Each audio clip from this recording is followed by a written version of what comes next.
Happy মাঠে, গুঞ্জন গ্যালারিতে। তারকা পেসার রুবেলের বিরুদ্ধে মামলা করে সমালোচনার চেয়ে ঢের গুণ খ্যাতি পাওয়া হ্যাপি এখন মিরপুরের নিয়মিত দর্শক। মাঠে খেলে বাংলাদেশ, গ্যালারি মাতান হ্যাপি। আগে কখনোই খেলা দেখতে আসতেন না হ্যাপি, হুট করেই কেন ম্যাচ টু ম্যাচ মাঠে আসছেন? কোনো জড়তা নেই কণ্ঠে, বিশেষ কোনো ক্রিকেটারের খেলা দেখতে নয়, টাইগারদের সমর্থনেই এসেছেন হ্যাপি। আমি খেলা দেখতে আসলে কম আসি, আমি সেকেন্ড টাইম আজকে আসলাম। আগের দিন কম দেখেছি, আজকে পুরোটা মনে হয় দেখবো।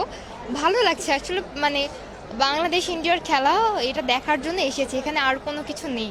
না, বাংলাদেশের সবাই অনেক ভালো খেলে, আর একজন বাংলাদেশ হিসেবে অবশ্যই চাই বাংলাদেশ অনেক ভালো খেলুক, আজকের ম্যাচ জিতুক, ইভেন পুরো সিরিজটা জিতুক, এটা তো অবশ্যই চাই। দেশ ও বিদেশে সমালোচনার ঝড় তোলা আলোচিত আর বিতর্কিত ঘটনার পর কেমন আছেন? ভালো আছি, ভালো আছি। কিছু বলার নেই অ্যাকচুয়ালি, মানে নর্মালি আছি, চলছি, নিজের কাজ করার জন্য চেষ্টা করছি। নিউ একটা যেটা করলাম, একটা মিউজিক ভিডিও, যেটা তো অনেক মোটামুটি ভালো সাড়া পেয়েছি। আর এরপরে হচ্ছে আমার নতুন একটা ছবিতে সাইন করলাম, ছবিটার নাম মায়া।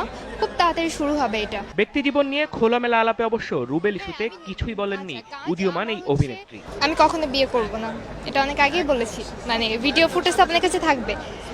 কখনো বিয়ে করব না, রুবেলের প্রসঙ্গ কোনো কথা বলতে যাচ্ছে। জাওয়াদ নির্ঝর, জিটিভি নিউজ, ঢাকা।